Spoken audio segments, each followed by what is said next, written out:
So the Apostle Paul stood amidst the Areopagus in Athens, the intellectual capital of Rome, and finds it lacking. While the Romans have much, the one thing they do not have is knowledge and experience of the one God. In fact, Paul points out that they even have a shrine to the unknown God. It's exactly at the point where their knowledge stops that Paul meets them. The shrines to the Roman gods were perfect examples of idolatry, but Paul does not scold them.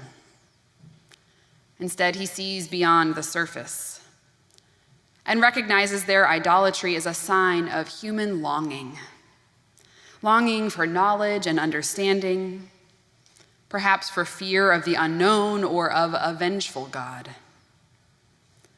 Paul extends words of invitation and witness to the Athenians, invites them in to his experience of the one God, the God of love and life, the God of resurrection, not death, the God in whom we live and move and have our being. It's tempting to put ourselves in the place of Paul in this story. After all, we worship the same God that Paul did. But let's try for a moment to stand in the place of the Athenians. Here we are, in the midst of a society that has so much knowledge we even distinguish between real and artificial intelligence. But when it comes to our knowledge about God, we must acknowledge a significant deficit. So often, Christian history has been patriarchal. So much so that we have an inherited theology and knowledge about God that has denied the experiences and knowledge of God that has come from women. As Paul said, if God is not formed by mortals or able to be captured by our imaginations and the work of our hands, how much less is God captured by only one part of humanity? The problem is not just that the church, our scriptures, and our theology has left women out. It's that our understanding of God has suffered from excluding the insights and sacred experiences of women. And as a result, we, like the Athenians, try to worship an unknown God. We have reflected this morning on our women ancestors in faith, the women who have gone before, mothers of the faith both named and unnamed, who testified with ferocity and faith to the spirit of wisdom and healing. They were the judges, the prophets, the martyrs, the warriors, the poets, lovers, and saints who are on the walls of the pillars this morning and are in our memories. Many of them, of course, were persecuted in their own day. Their contributions and ideas ridiculed, feared, or unacknowledged for centuries beyond their time. On this Mother's Day, we celebrate not just the mothers in our lives, but the mothers of our faith and the mothering spirit of God. We heard this morning the writings of Julian of Norwich, who's the author of the oldest book written by a woman in the English language.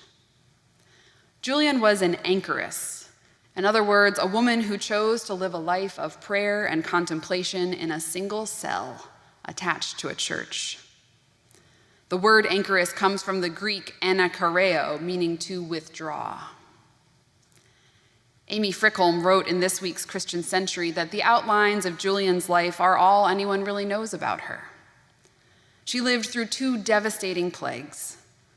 One that killed 75% of the population of Norwich when she was a child, and a second that killed 75% of the children when she was a young woman. Eventually, she took up residence in an anchor hold in what we might call an inner city church, surrounded by stockyards and a slaughterhouse, a very smelly tanner, and not far from a charity hospital. She lived there for the rest of her life. And she gained a reputation for being a person of deep prayer and a good person to take your ordinary pains and struggles to. Her writings and her one first-person account reveal her to be a woman of strong practical wisdom and earthly sensibility, even when she is quoting Augustine or Jerome. We know that people went to the anchor hold to seek her advice and her spiritual care.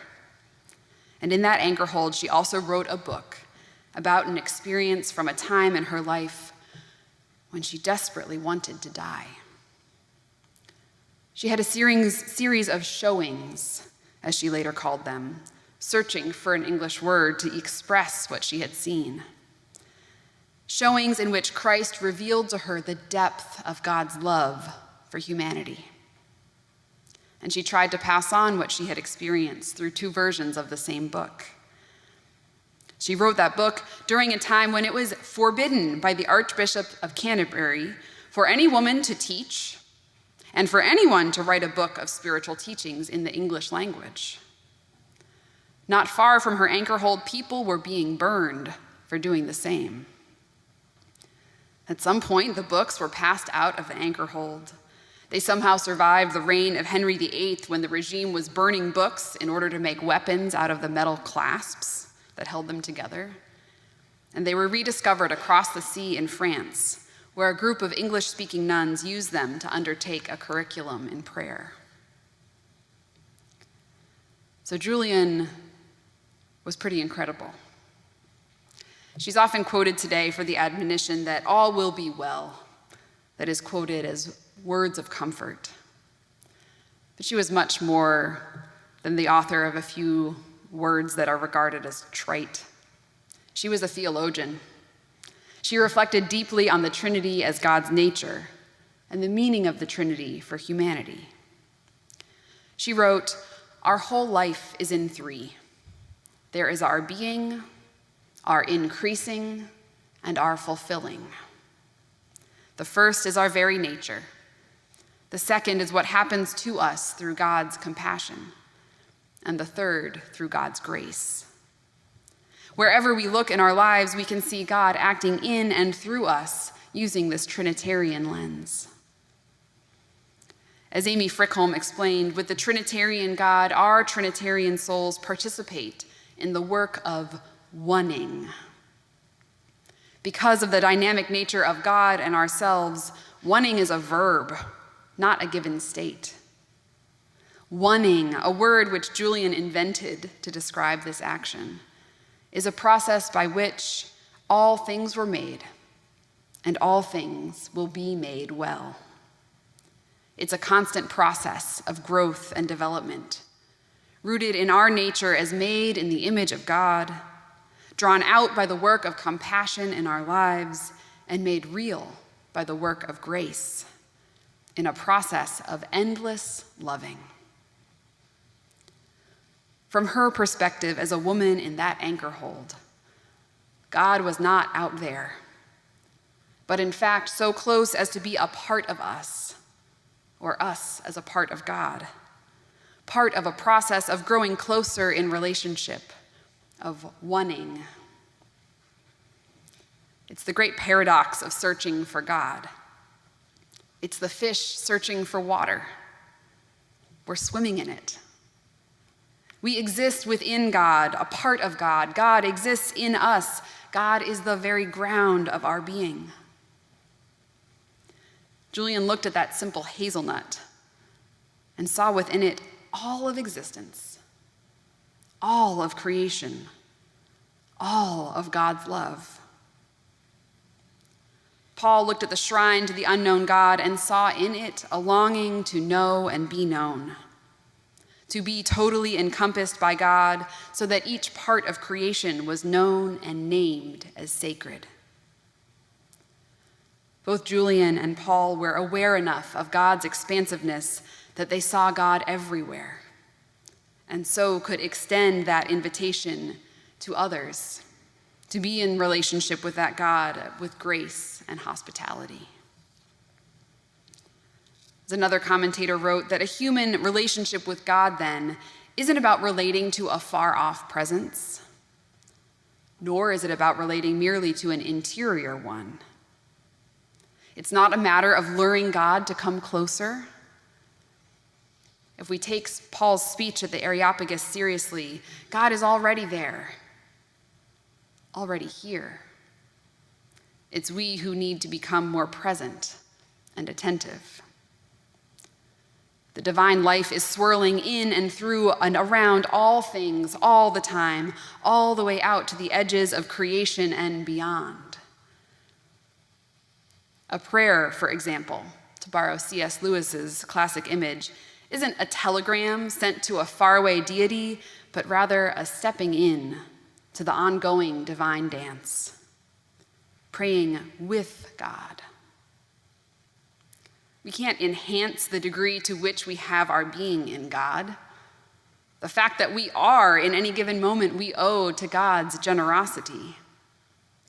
But we can enhance the degree to which we're aware of it, the degree to which we are thankful for it, and the degree to which we live and act accordingly. So how can we enhance our awareness of the God in whom we have our being? How can we take the knowledge of Julian and the invitation of Paul into our own lives? I offer 3 simple ways that we might try out. The first is by expanding the canon in which we see knowledge of the sacred, undoing centuries of exclusion of women and colonized people and LGBTQ people and others whose theological knowledge has been discounted. Next program year, we will follow a lectionary created by the womanist scholar Dr. Wilda Gaffney, which centers women in our scriptures. So every week, we will focus on the women who are either named or unnamed in our texts. It's just one small way we begin to do this work together. Second, we can make a practice of looking for God, of being attuned to the divine presence. This can be as simple as a moment of gratitude each morning, or a midday pause to find just a few minutes of recognizing your breath as God's presence, or the birds that I can hear right now, the breeze in the trees, or a person nearby. Perhaps it will be a hazelnut, as Julian observed, in which you will see God present in all that is made. And the last is to pay attention to our longings, to the idols that we make. This is what Paul did when he observed the idolatry of the Athenians and responded with an invitation rather than an accusation. What do we fill our time and our lives with that isn't God, and why? What are we striving for that is about an insecurity, an unmet need, an unattended wound that we could instead tend to with care and compassion and an invitation for God to make well? We worship God, who we know as intimately as our very selves, and who is as foreign to us as can be. May we be blessed with ears to hear and eyes to see God who made us and all creation, God who loves us and all creation, and God who keeps us and all creation, and act from that knowledge. May it be so.